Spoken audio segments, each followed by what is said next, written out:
and welcome to News at 10 on Rajya Sabha TV. I'm Aishwarya Kapoor with you.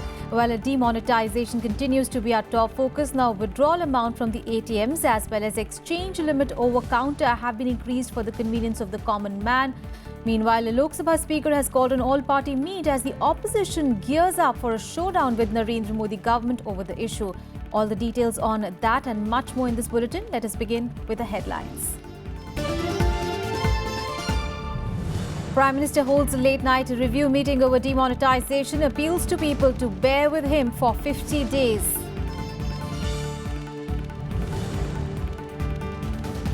Daily withdrawal limits at ATMs increased to 2,500 rupees. Exchange limit also increased to 4,500 rupees daily. US President-elect Donald Trump vows to immediately deport up to 3 million undocumented immigrants, names his White House chief and chief strategist in first top appointments of the new administration. Residents flee coastal areas following tsunami warnings in New Zealand. This after powerful 7.8 quake struck the nation. And golfer Aditya Ashok scripts his history, becomes first Indian to win a ladies' European Tour title by clinching the Women's Indian Open.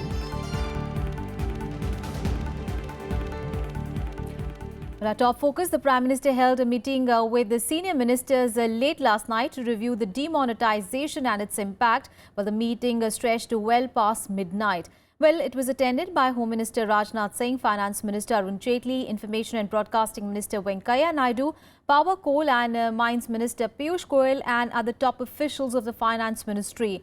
Well, despite banks staying open over the weekend, there was no respite for people queuing outside ATMs and banks for money due to limited availability of the new denomination currency. Earlier, the Finance Ministry also held a review meeting and took some key decisions, including increasing the limit of exchanging old currency for new and also daily withdrawal limit. The withdrawal from banks, the bank accounts, the weekly limit of 20,000 has been increased to 24,000 of rupees, and the limit of 10,000 rupees withdrawal per single transaction has been removed. If you sort of deposit old series of 500 and 1,000 rupee notes, there was a limit which had been imposed of supplying 4,000 rupees per transaction. Now it has been increased to 4,500 rupees. So such business entities which are operational, which have an operational current account during the last 3 months will be permitted to draw 50,000 rupees at a time. Currently, at the moment, they are able to draw 20,000 rupees. The micro ATMs will be deployed in large number of areas to dispense cash against debit and credit cards. All government departments and central public sector undertakings will maximize their e-transactions. The annual life certificate which the pensioners are required to submit during the month of November, that the time limit for that has been extended till 15th January 2017. Well, Prime Minister Narendra Modi made an emotional appeal to people to cooperate with him in his fight against black money.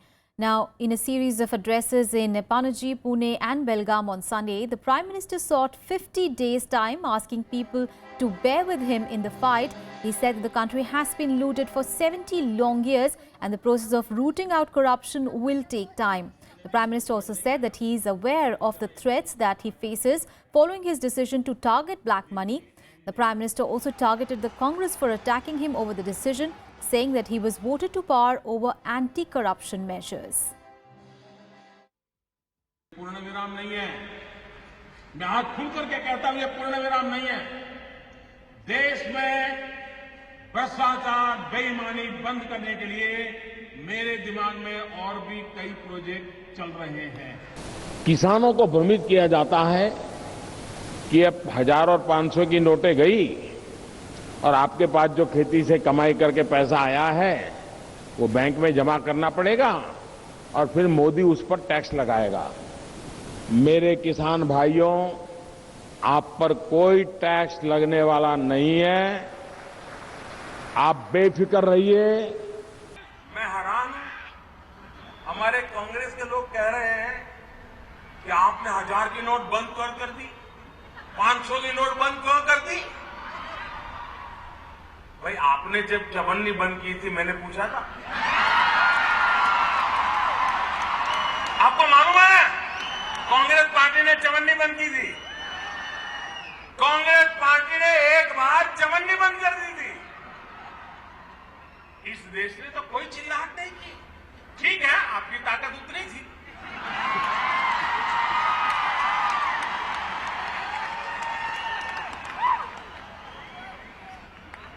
बंद करने में तो आप भी सहमत थे, लेकिन बड़ी नोट बंद करने की आपकी ताकत नहीं थी, चवन्नी से गाड़ी चलानी थी।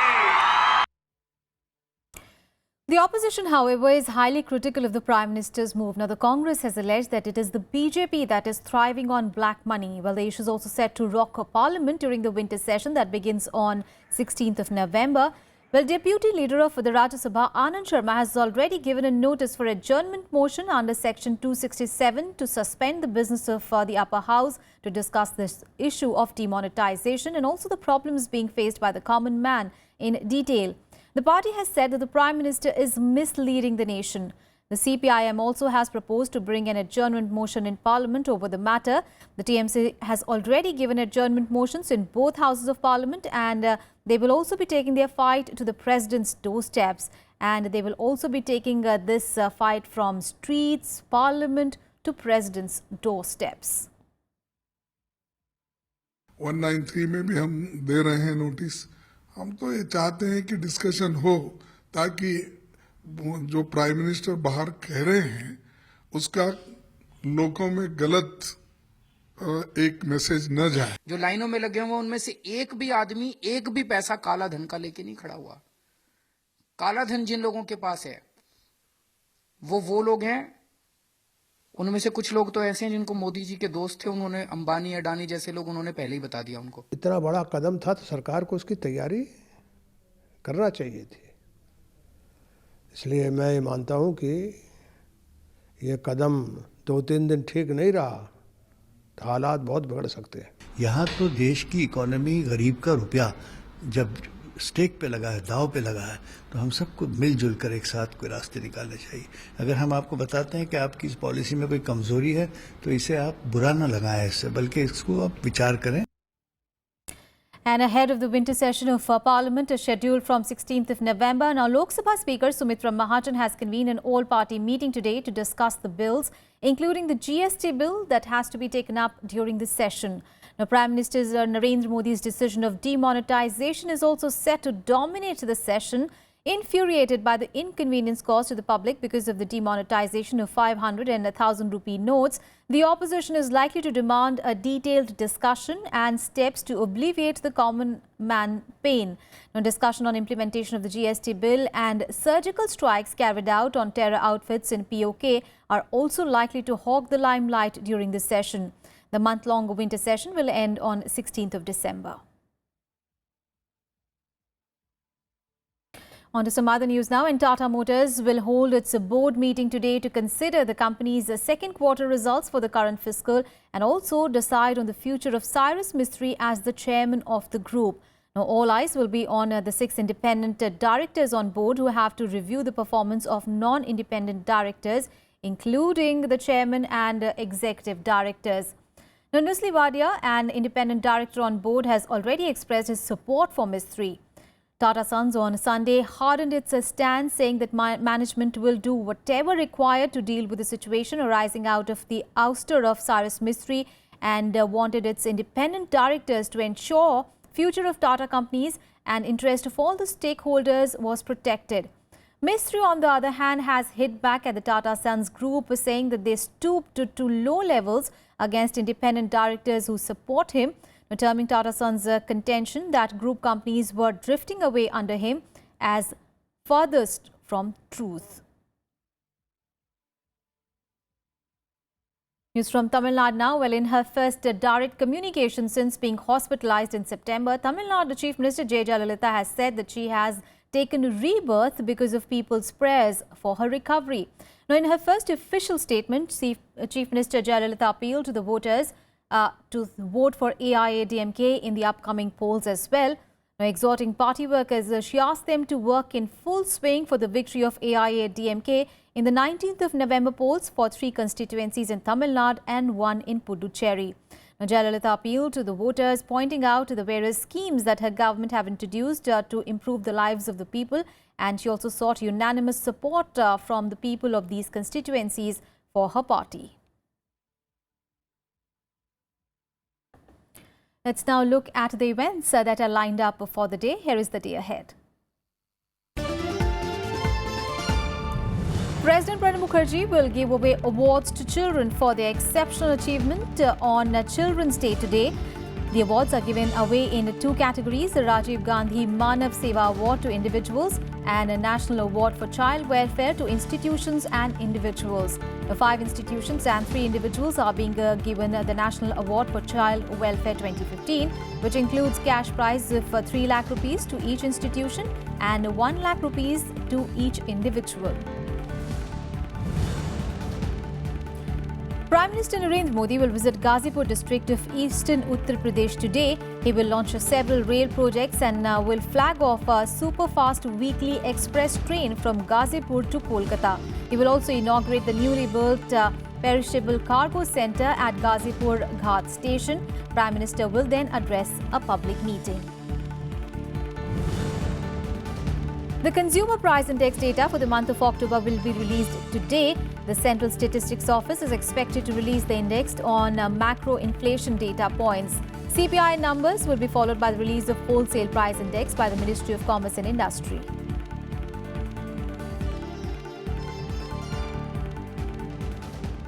Let's move on in the bulletin now. Well, Israel President Reuven Rivlin has arrived in India on a 6-day visit. He will land in Mumbai earlier today. In fact, he landed in Mumbai earlier today. He is now heading to New Delhi. His visit is expected to further strengthen bilateral ties between the 2 nations that he said were places of innovation and inspiration. Ahead of his visit, he called India a close friend. Now, during his visit, the Israeli president will hold talks with President Pranab Mukherjee and also Prime Minister Narendra Modi. Now, both the sides are expected to sign several memoranda of understanding in key areas of interest. Israeli ambassador to India, Daniel Carman, said that agreements are likely to be signed in areas of energy, defense, agriculture and trade.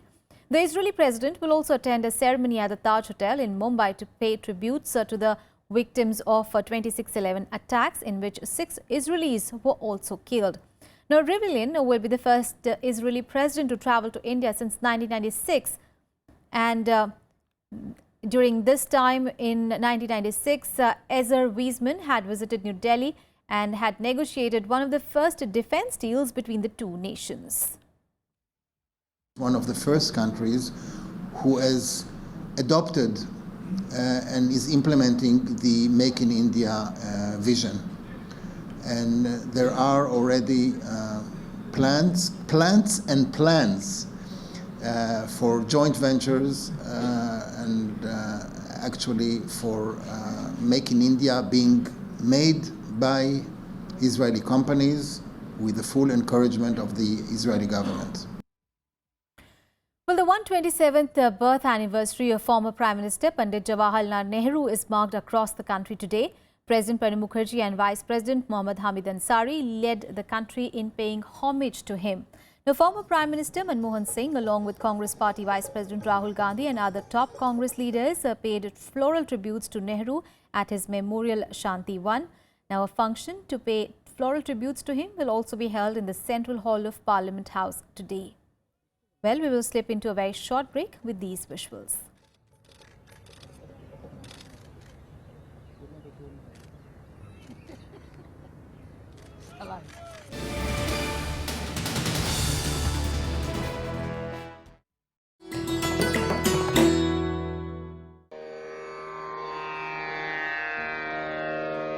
The sacred relics of Buddha were unearthed in Piprava in Uttar Pradesh. Buddhist monks from all over the world visit the National Museum to pay their respects. These charred bone fragments of Buddha are housed in the gold canopy gifted by the royal family of Thailand.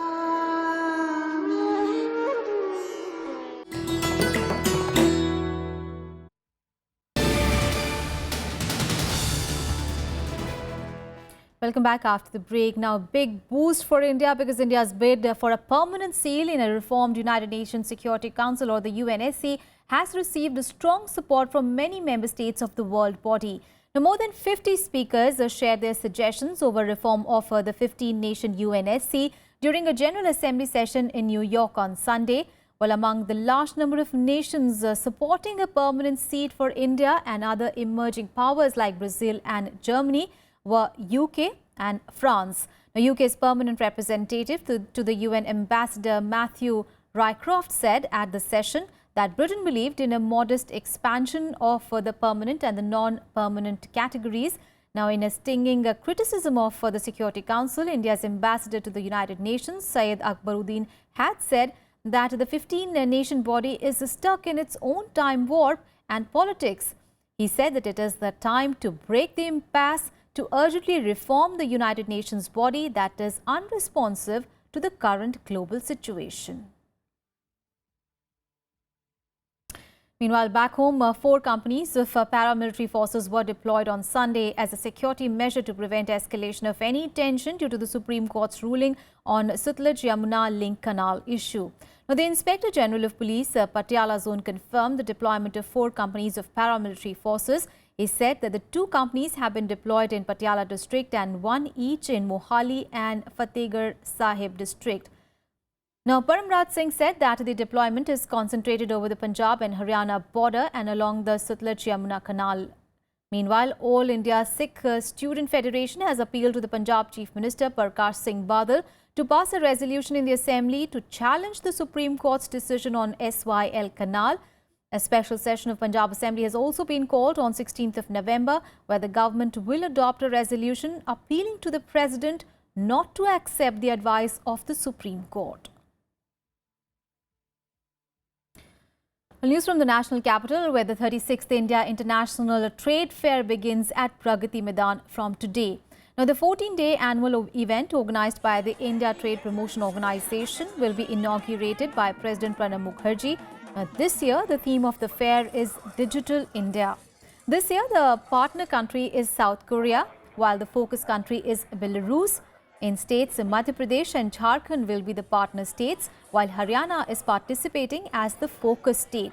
Now, as many as 7,000 participants and over 150 companies from 27 nations are taking part in the fair. The countries include Australia, Afghanistan, China, Germany, Hong Kong, Sri Lanka, Singapore, Thailand and the UK. The first 5 days of the trade fair will be restricted to business and trade visitors, and for general public, the fair will open from the 19th of this month. Now let's get you some international news. Well, US President-elect Donald Trump says that he plans to deport about 2 to 3 million undocumented immigrants from his country. Now, speaking in a pre-taped 60 minutes interview that aired on Sunday night, Trump shared his plans on immediately deporting undocumented 2 to 3 million immigrants after his inauguration this next of January. Now, there are estimated 11 million documented immigrants in the United States. Several hundred thousands are Indian Americans. Now, the president-elect said that he would take a call on the fate of the rest of the illegal immigrants after the border is secured. Now, Trump's hardline immigration stance was, remember, a central part of his campaign message in 2016. What we are going to do is get the people that are criminal and have criminal records, gang members, drug dealers. We have a lot of these people, probably 2 million, it could even be 3 million. We're getting them out of our country or we're going to incarcerate. But we're getting them out of our country. They're here illegally. Now, Trump's campaign promises also included fully repealing the Affordable Care Act, building a wall along the Mexico border, and banning Muslims from entering the United States. Now, regarding his border wall plans, Trump said that he would accept fencing some of the border as Republicans in Congress have proposed. For certain areas I would, but certain areas the wall is more appropriate. I'm very good at this. This is called construction. But So part a wall, fence will part be, fence? yeah, it could be. There could be some fencing. Out of some other international news, well, New Zealand has been rattled by another quake hours after a 7.8 magnitude quake struck the nation. Now, the fresh quake measured 6.1 on the Richter scale. Now, it struck at a depth of 10 kilometers northeast of Christchurch. At least 2 people were killed and more fatalities are feared following the first tremor. Now, the quake hit South Island just after midnight on Monday, northeast of Christchurch. A tsunami arrived about 2 hours later. While one person died in the town of Kaikoura on the eastern coast, another died in Mount Lyford, a ski resort nearby. It is not immediately clear how were they killed. While initially authorities had warned of a destructive tsunami with waves up to 16 feet, they have now downgraded the warning, but they say that the risks still remain. They have warned the residents to head inland or for higher ground along the coast, adding that tsunami activity is possible for several hours. The remote areas across the South Island have been left damaged, cut off and are without power or telephone communication. Aftershocks also continued throughout Monday morning. Many schools and offices stayed closed while engineers checked the buildings and trains were cancelled. The New Zealand is, remember, on the boundary of the Australian and Pacific tectonic plates, which form part of the so-called Ring of Fire and experiences up to 15,000 tremors a year. What happens next? We have military helicopters that are available to us. The NH90 is going to be going down to Kaikoura very rapidly. The area is cut off from a road perspective, so there's somewhat a limit of what we can do in the first instance, but we obviously want to put one of those helicopters down there. There's another one that will be in Wellington. St John's have been flying people in. As soon as we can get a much better assessment of the actual damage, then we can work out the next steps from here. Well, WikiLeaks founder Julian Assange will be questioned in the Ecuadorian embassy in London over allegation of rape from today. Now, Ecuadorian prosecutor will take Assange's statement in the presence of Swedish officials. Officials are also expected to take a DNA sample subject to Assange's consent. Now, the WikiLeaks founder, who has been holed up in the embassy since 2012, has said that he was looking forward to the chance to clean his name. And the whistleblower sought refuge in Ecuador's embassy in London, fleeing allegations of rape and sexual assault in Sweden dating back to 2010. Assange, however, denies the claims. He refuses to travel to Sweden for questioning because he fears that he will then be extradited to the United States over WikiLeaks' release of 5 lakh secret military files on wars in Afghanistan and Iraq. Let's get you some more international news in World Wrap. Iraqi forces have said that they have recaptured Nimrud, which is seized by jihadi militants when they swept through northern Iraq in 2014. The soldiers also captured the village of Numania on the edge of the city, which was once the capital of an Assyrian empire stretching from Egypt to parts of most modern-day Iran and Turkey. The Iraqi government said that the capture of Nimrud is more symbolic than strategic. The Islamic State claimed responsibility for blast at Shah Noorani Shrine near Khuzdar city of Balochistan, where at least 52 people were killed and more than 100 injured. The Islamic State also claimed the attack via its news agency.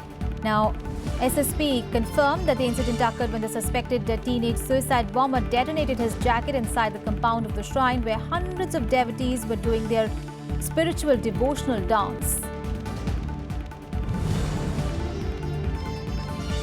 Trade activities began under the China-Pakistan Economic Corridor as Pakistan Prime Minister Nawaz Sharif on Sunday inaugurated the Gwadar port at a grand opening ceremony. Now, the port in Pakistan's Balochistan is key to 46 billion CPEC that also encompasses roads and energy projects. While addressing the ceremony, Sharif also hailed the efforts by government of Balochistan and the army as successful in making the local population a stakeholder in development. South Korean prosecutors are set to question President Park Geun-hye pen over the allegations of political corruption in a scandal that has engulfed her presidency. The official said that this will be the first time a sitting president has been questioned by prosecutors. Meanwhile, hundreds of thousands rallied on Saturday to demand her resignation. And right now, another short break. Up next, we have all the sports news. Now, golfer Aditya Ashok has created history. What all is that? We'll get you the details. Stay with us.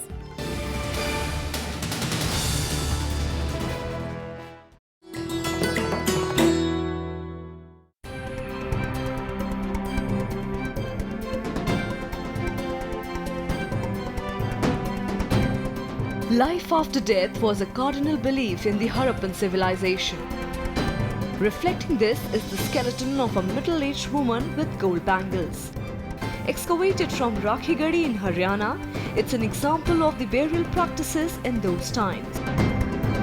Much like the Egyptian mummies, vessels, eatables, ornaments were kept near the dead body, in the hope that they would be of use to the person in the next world.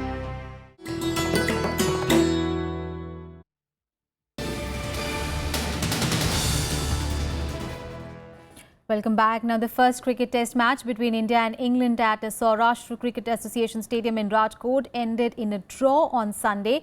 Now, setting a target of 310 in 49 overs, India were 172 for 6 when the two captains, Virat Kohli and Alistair Cook, agreed to call off the game on the fifth and the final day. Virat Kohli was batting on 49, while Ravindra Jadeja was giving him company on 33 at stumps. Now, 4 more tests are to be played in the 5-match series, with the next one is slated to be held in Visakhapatnam from 17th to 21st of November. The last hour, the ball did quite a bit for the spinners.